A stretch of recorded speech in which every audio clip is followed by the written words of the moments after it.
Imagine walking through life with open hands, only to feel things slipping through your fingers, relationships, opportunities, time, even pieces of yourself. Some losses feel like quiet disappearances, like a friend who fades without a word. Others are loud, abrupt, like a door slammed shut in the middle of your dreams. And there you are, staring at the space that used to be full, wondering why God allowed it to empty. You question, you ache, and in moments of silence, you wonder if anyone truly sees what's missing in your life. But what if I told you that your loss is not hidden from heaven? What if the very absence you mourn is known by the one who never forgets a single detail of your story? There is something sacred about loss. In its rawness, it reveals not only what we had, but what our hearts cherished most. And when we stand before God with that empty space, He does not turn away. He does not tell us to get over it. He does not minimize the pain. Instead, He draws closer, because the God of all creation is also the God of restoration.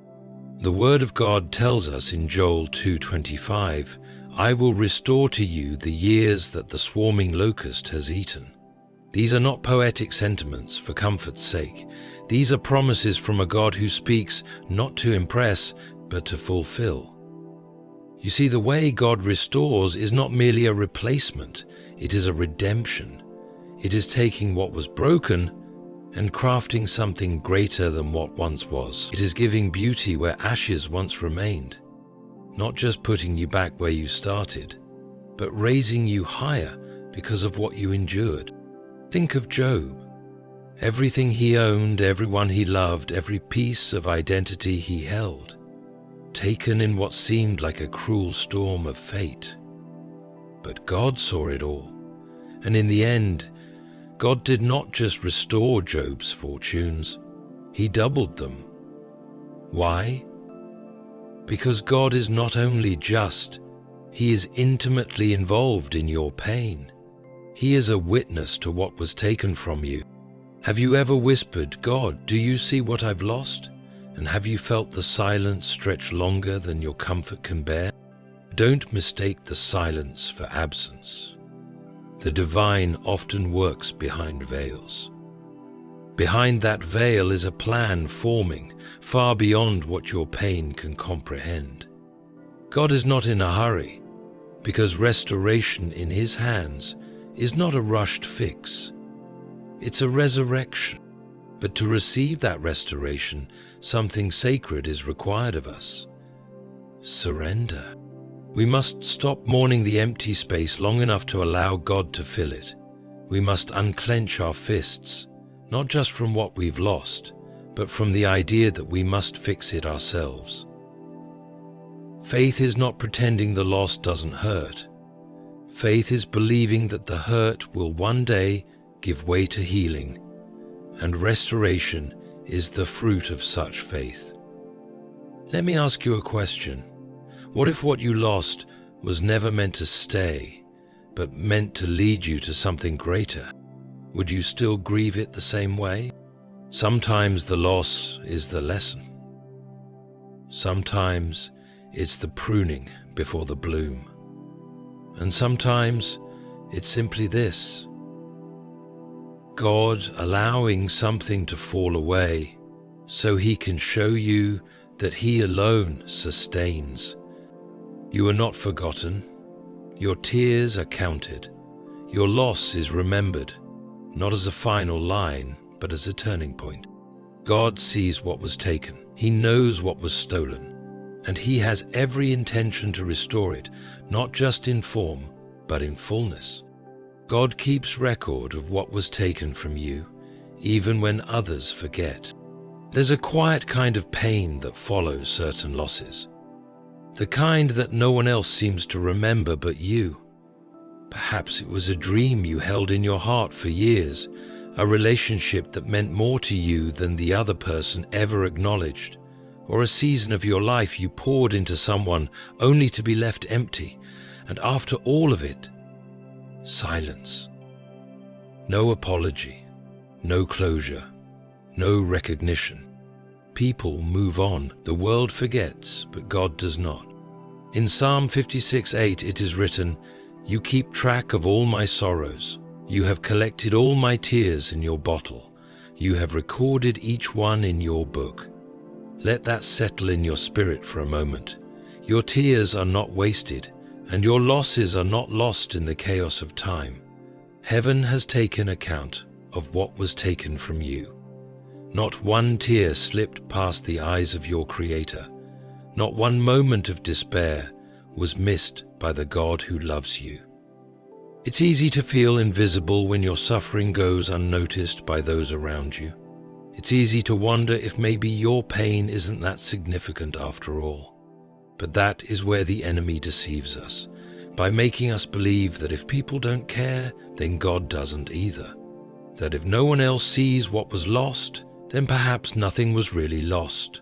But Scripture reminds us again and again, God sees in secret, Matthew 6:4, and what he sees he rewards. There is divine intimacy in knowing God keeps record, not for revenge, not for pity, but for restoration. Because what is remembered can be restored. What is recorded in his heavenly book becomes the blueprint for his divine justice. He is not a God who overlooks injustice. He is not blind to the betrayals that wounded you. And even when you chose not to speak up, when you suffered in silence, he still wrote it down. This is why you must never believe that your suffering is insignificant. Others may dismiss your pain. They may think you've moved on, but God has not. He is still watching. He is still planning. And in his time, he will restore what was taken, not according to how others remember, but according to how he recorded it. You see, your healing does not depend on people acknowledging your loss. Your restoration does not require them to apologize, because your justice comes from heaven. And when God is the one who repays, he repays completely. So rest in the truth that what you lost was not forgotten. It was documented by the hands that formed the stars, and those hands are moving, even now, toward your restoration. Your loss did not surprise God. It was permitted for a greater good. There is a tendency within us to believe that loss means something went wrong, that somehow we failed, that we misheard God, or worse, that he abandoned us. But faith begins where that assumption ends. Faith begins when we understand that nothing, absolutely nothing, surprises God. The loss you experienced didn't slip past his awareness. It didn't break through a crack in his protection. It wasn't an accident. It was allowed. That doesn't mean God delighted in your pain. No, he wept with you.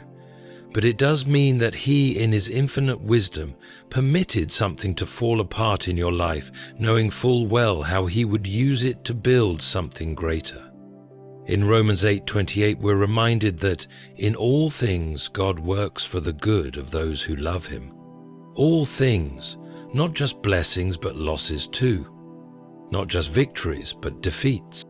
Sometimes what we call a setback is actually a setup. Sometimes what looks like the enemy's victory is God's disguise for a deeper transformation. Joseph's brothers sold him into slavery, and yet he rose to power in Egypt. That betrayal was not outside of God's plan. It was woven into it. And Joseph himself said in Genesis 50:20, "You intended to harm me, but God intended it for good." That's the mystery of divine wisdom. God does not prevent every wound, but he transforms every scar. When you lost that relationship, that opportunity, that version of your life you were so sure of, it wasn't because God turned his back. It was because he saw what you couldn't. He saw what you were being protected from. He saw the door he wanted you to walk through instead.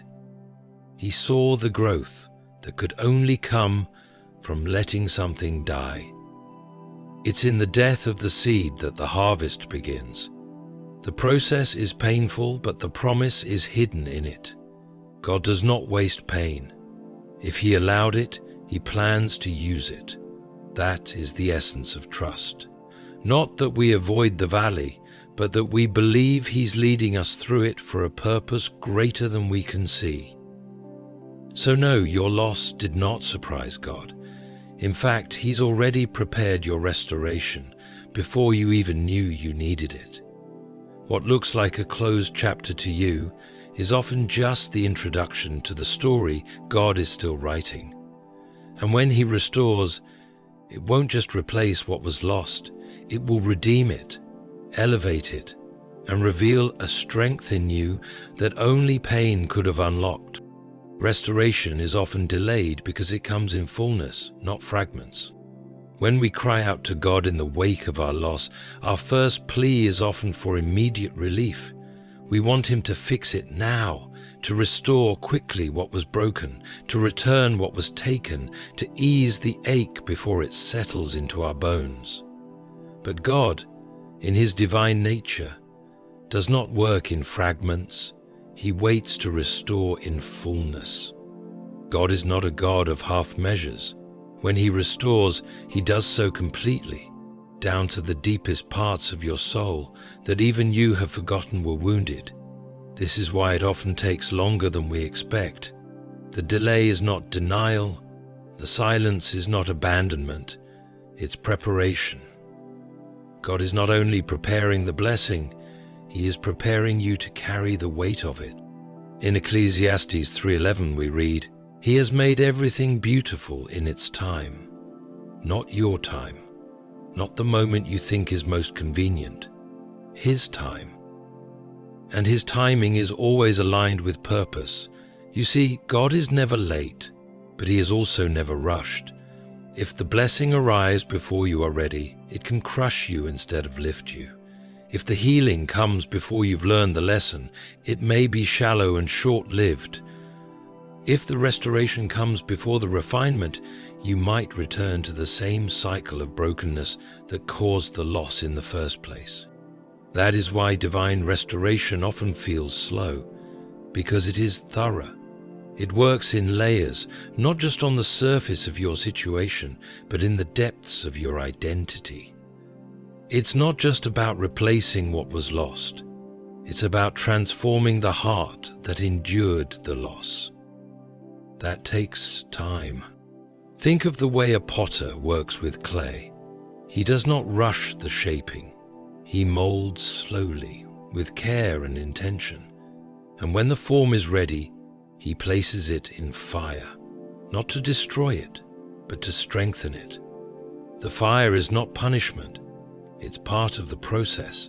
And when the vessel finally emerges, it is no longer fragile. It is resilient, useful, and prepared for purpose. So, if you find yourself waiting, don't lose heart. Trust that the delay is divine. Trust that what God is preparing for you is not a patch.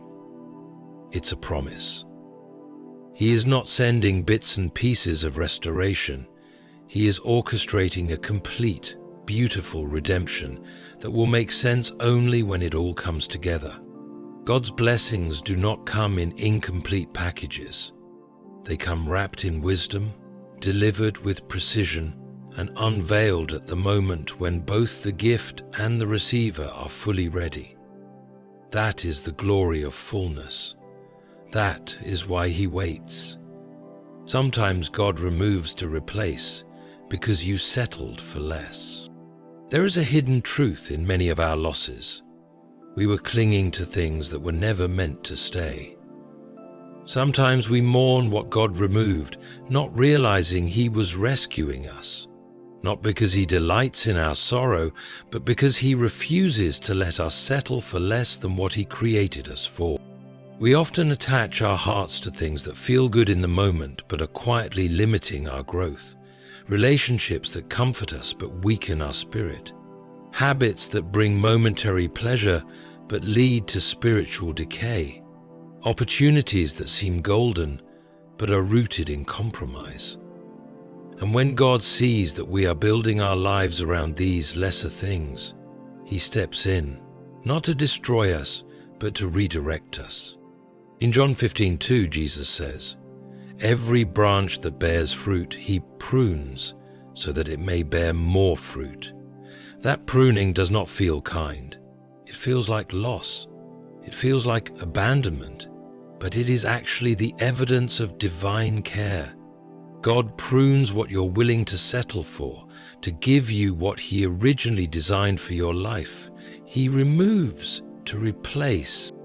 And often what you were holding on to was good, but not God's best. That relationship may have brought you joy, but it also drained your soul. That job may have offered income, but it stole your peace. That friendship may have felt loyal, but it was rooted in control. And deep down, if you're honest, you knew something wasn't right, but you kept holding on. You made excuses. You convinced yourself that it was enough. And so God, in His mercy, did what you could not. He removed it. When God removes something from your life, it's not random. He is never careless with your heart. What He removes, He intends to replace with something that aligns with your calling, with your purpose, with His promise over your life. But here's the challenge. Many people get stuck mourning what they lost, so much so that they never make room for what God wants to give. You must trust the process of holy replacement. You must believe that God's no is not rejection, it's redirection. You must have faith that the empty place left behind by what was removed is not a void, it's a vacancy for something greater. Think of Ruth. She lost her husband, left her homeland, and followed Naomi with nothing. To the world it looked like God had taken everything. But in that loss, God was clearing space for a new chapter, a new lineage, a legacy that would lead to the birth of Christ Himself. Ruth didn't just survive loss, she stepped into destiny, because she trusted the God who removes to replace. If God has taken something out of your life, ask Him what He's making room for. You are not being punished, you are being positioned. What feels like an end may be the very beginning of something divinely orchestrated. Trust the pruning, trust the replacement, trust that you were never meant to settle. And that's why God had to step in. God uses what you lost to shape who you're meant to become. Loss often feels like a cruel thief, snatching away the very things we believed we needed to survive.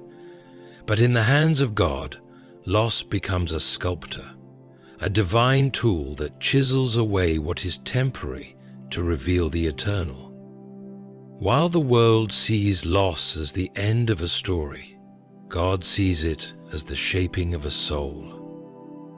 In Isaiah 64:8, the prophet reminds us, "We are the clay, and you are our potter. We are all the work of your hand."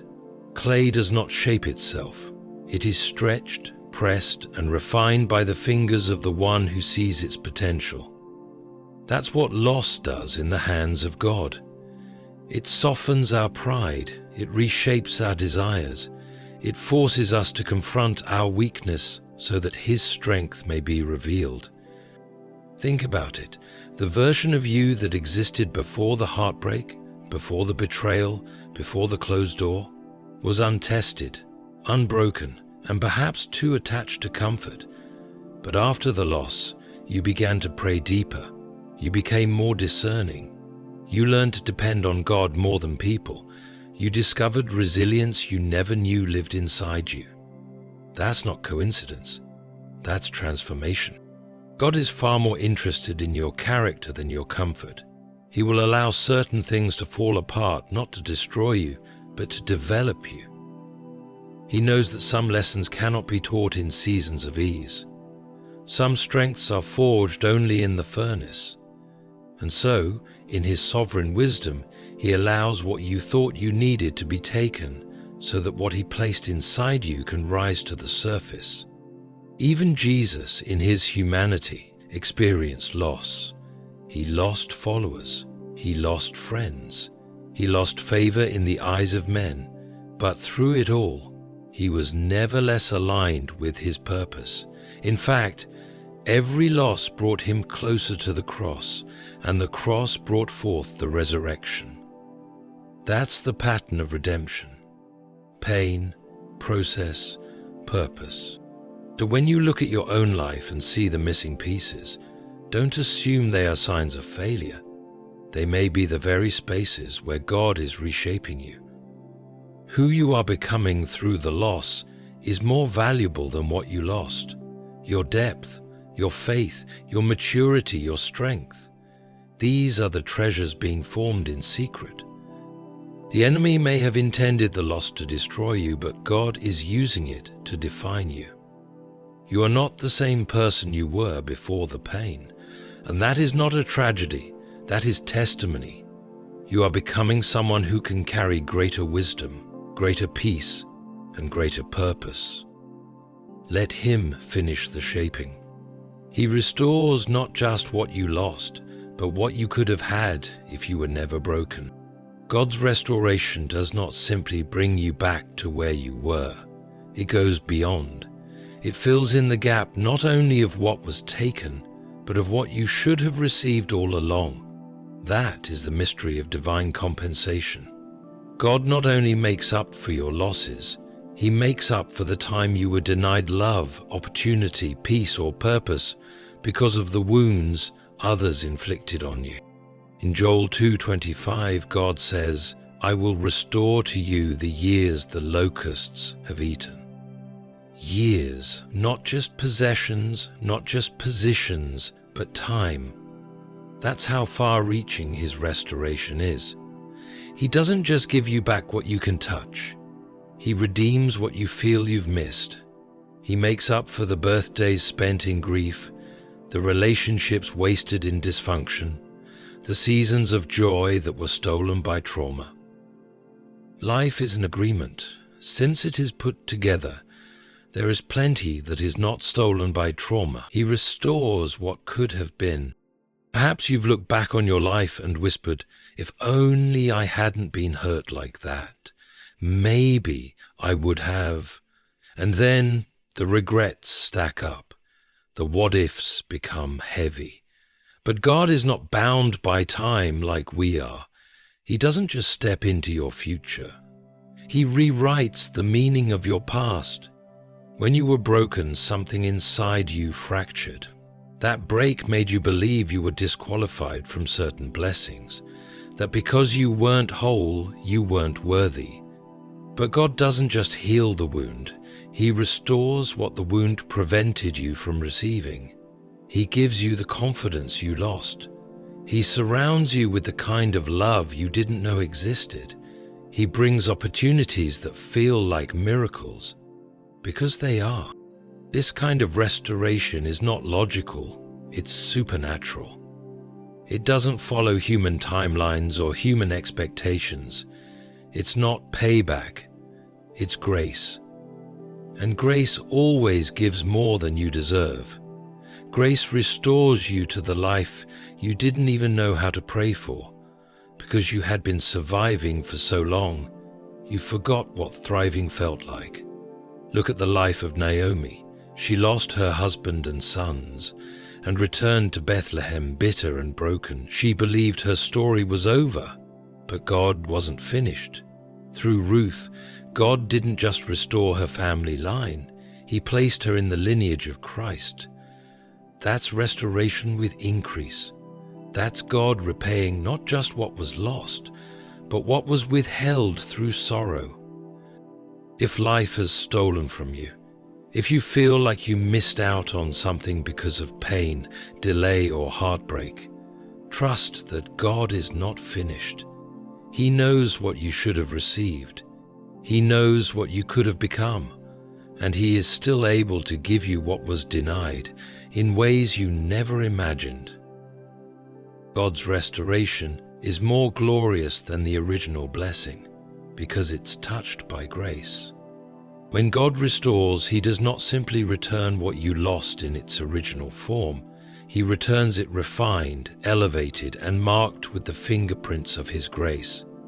It's a restoration that carries the weight of wisdom, the fragrance of mercy, and the power of transformation.